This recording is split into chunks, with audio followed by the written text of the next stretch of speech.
Assalamu alaikum everyone, this is Fahad and you're watching your own YouTube channel Speak English with Fahad.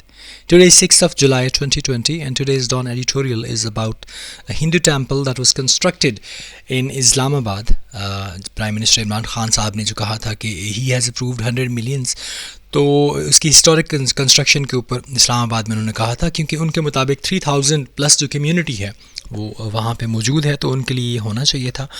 तो हमारी जो intolerance है ना, religious intolerance, वो सामने आई है और इसको यहाँ पे एलेबोरेट किया गया है in the given Dawn editorial.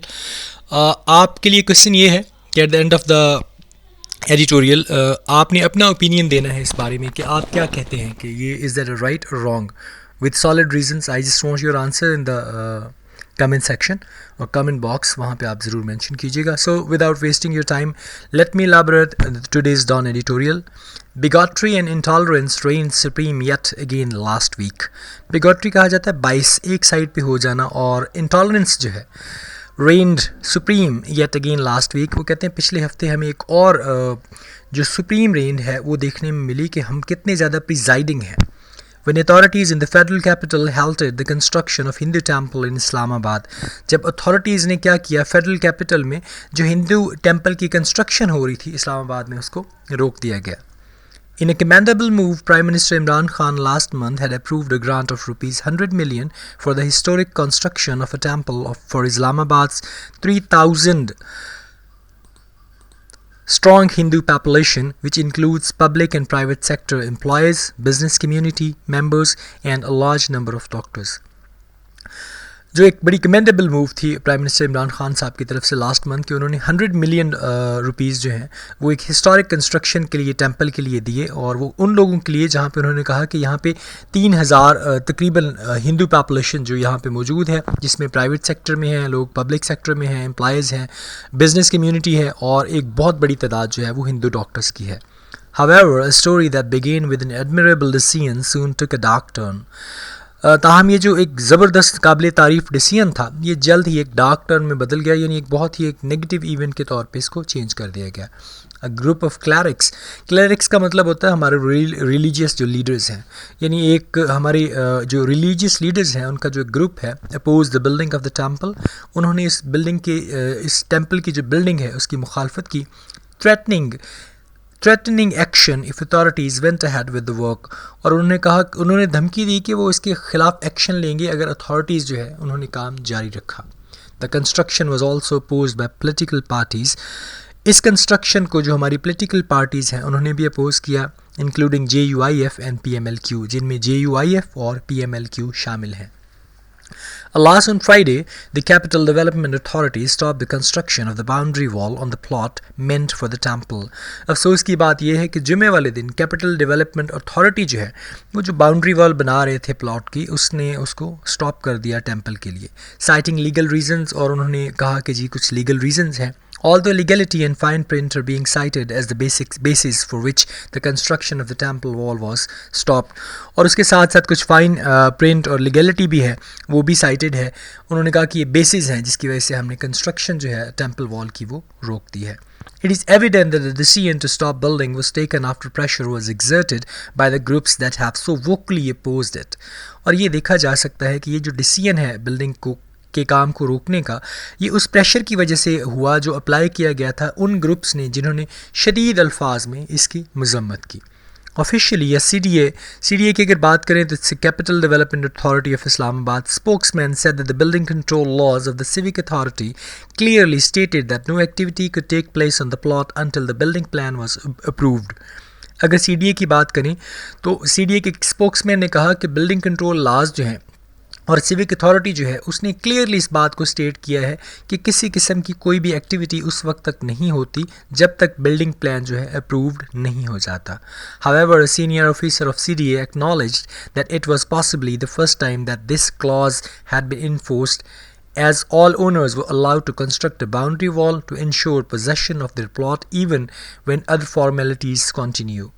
वो कहता है कि एक सीनियर ऑफिसर CDA का उसने कहा कि ये वैसे पॉसिबली फ़र्स्ट टाइम ही ऐसा हुआ है कि ये जो पॉइंट इतनी क़ुव्वत के साथ उठाया गया है कि जो ओनर्स हैं उनको इजाज़त है कि वो बाउंड्री वॉल अपनी कंस्ट्रक्ट कर लें टू इंश्योर पोजीशन, ताकि वो उनकी जो पोजीशन है उसको इंश्योर करें of their plot even while other formalities continue, और उसके साथ साथ दूसरी फॉर्मेलिटीज़ जो हैं वो कंटिन्यू रहेंगी। Unsurprisingly, just this year, the very same CDA amicably ended a long standoff with the Lal Masjid cleric Maulana Abdul Aziz by agreeing to give a piece of 20 canal land for the construction of Jamia Hafsa in the capital. बड़ा अनसरप्राइजिंग सा movement है इसी साल, जब उसी same CDA ने बड़े दोस्ताना और बड़े अच्छे तरीके से क्या कहा जी, एक लॉन्ग स्टैंडिंग मसले को एंड अप किया और क्या कहा कि जी लाल मस्जिद जो है जिसके क्लैरिक जिसके यानी रिलीजियस अलामा साहब मौलाना अब्दुल अज़ीज़ हैं, उनकी बात पे एग्री हुए कि उन्हें जो है 20 कनाल जो है उनको दे दी जाएगी ताकि वो जामिया हफ्सा जो है वो कैपिटल के अंदर उसकी कंस्ट्रक्शन कर सकें। Why can the Hindu community be obliged in the same manner? वैसे हिंदू कम्युनिटी जो है या कोई भी मज़हब जो दूसरा है उसको इसी तरीके से क्यों नहीं oblige किया जा सकता? इसमें क्या गलती कुछ नज़र तो नहीं आ रही? खैर हाँ, हर बंदे के अपने ओपिनियंस हैं, आप भी अपने ओपिनियन ज़रूर दीजिएगा। That intolerance has won the day is a sad indictment for the shrinking space for religious freedom in Pakistan. ये जो इंटॉलरेंस देखा गया ना, जो आज जीत गया है, ये बड़ा ही एक सैड इंडिक्टमेंट है। इंडिक्टमेंट बेसिकली चार्ज को कहा जाता है, एक बहुत सीरियस किस्म के क्राइम को भी आप इंडिक्टमेंट कह सकते हैं, of a shrinking space for religious freedom इन पाकिस्तान। ये जो बड़ा अजीब व गरीब किस्म का चार्ज है ना, ये ऐसा दिखा रहा है कि पाकिस्तान में जो मजहबी आज़ादी है ना वो बड़ी श्रिंक होती जा रही है, बड़ी कम पड़ती जा रही है। What is more disturbing is that a private news channel claimed victory when the construction was halted. उससे भी ज़्यादा जो डिस्टर्ब कर देने वाली बात वो ये है कि हमारे एक प्राइवेट चैनल ने उसको ये क्लेम किया है कि ये हमारी फतह है कि ये जो कंस्ट्रक्शन है वो रुक गई है, an indication of how deeply religious discrimination has permeated every aspect of society. और ये एक इंडिकेशन भी है कि कितना डीपली जो हमारी रिलीजियस तफरीक है वो हमारी हर सोसाइटी में जो है वो प्रवेड कर चुकी है, फैल चुकी है। For too long, this country's minorities have been unfairly pushed against a wall by powerful groups that threaten and blackmail the authorities into submission. काफ़ी अरसे से, काफ़ी लंबे अरसे से कंट्रीज़ की जो मिनॉरिटीज़ हैं देखा गया है कि कितने गलत तरीके से उन्हें एक दीवार के साथ लगा दिया गया है, और जो पावरफुल ग्रुप्स हैं उन्हें थ्रेटन करते हैं और उनको ब्लैकमेल करते हैं अथॉरिटीज़ को कि उसको सबमिट ना करें। This will be a test case for the PTI government. ये PTI गवर्नमेंट के लिए एक टेस्ट केस के तौर पे होगा इन द प्राइम मिनिस्टर और प्राइम मिनिस्टर के लिए, who must ensure that the initial spirit with which this decision was taken prevails. कि उन्हें ज़रूर ये इंश्योर करना होगा, यकीन दहानी करनी होगी कि उसी ट्रू इनिशियल स्पिरिट के साथ जैसे उन्होंने ये फ़ैसला लिया था, ये जो डिसीजन है इसको ट्रियम्फ होना चाहिए, इसको कामयाब होना चाहिए, इसकी फतह होनी चाहिए।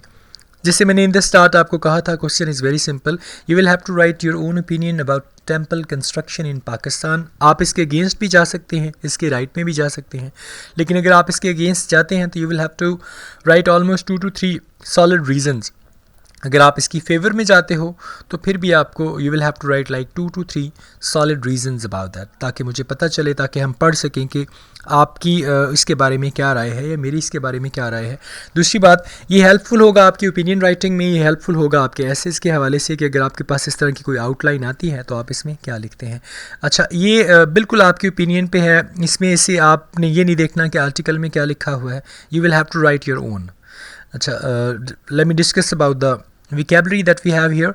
बिगॉटरी इसका मतलब है बाइस, वन साइडेड पे हो जाना, किसी की गलत तरह से जो है ना वो तरफदारी करना is bigotry. The difficulties of combating prejudice and bigotry are not concerned, sorry it was incomplete. Reign की अगर मैं बात करूँ, presiding in America baseball reign supreme. अब रेन का मतलब प्रिजाइडिंग का मतलब वहाँ पे मतलब आपकी प्रेसिडेंसी हो जाना, आप समझना कि आपका यहाँ पे रूल कर रहे हो, आप हुकूमत कर रहे हो। डार्क टर्न का मतलब है occurring of a negative event, यानी किसी नेगेटिव इवेंट का हो जाना, क्या चीज़ है, डार्क टर्न है। Hey John, how are you, my dog just died, well that took a dark turn. Exerted की अगर बात करें, एग्जर्टेड का मतलब है अप्लाइड, किसी चीज़ को किसी चीज़ के ऊपर लागू करना। He needs to exert himself to try to find an answer. Amicably का मतलब है फ्रेंडली, बहुत ही दोस्ताना, बहुत बेहतरीन तरीके के साथ, अच्छे रवैये के साथ। They have amicably resolve their outstanding dispute. Permeated का मतलब है प्रीवेड कर जाना, किसी चीज़ का कहीं पे फैल जाना. The aroma of soup permeated the air. Prevails का मतलब है फतह होना, ट्रियम्फ होना, जीत जाना किसी चीज़ से. It is hard for logic to prevail over emotion. So this was all about today's article. कल के टेस्ट के लिए thank you so much guys. लेकिन आप में से I think some of you guys have answered because आपके exams चल रहे थे, तो it's okay. But if you are CSS aspirant, but I suggest you कि मिनिमम आपके पास थोड़ा इतना होना चाहिए, इतना टाइम आप लाजमी स्पेंड करो कि कम से कम आप 20-25 मिनट्स जो है वो आंसर्स दे सको, या कम से कम आप इसको एक दफ़ा गो थ्रू कर सको. अपना बहुत ज़्यादा ख्याल रखिएगा. Please don't forget to subscribe and like my channel. Take care. अस्सलाम वालेकुम. अल्लाह हाफ़िज़.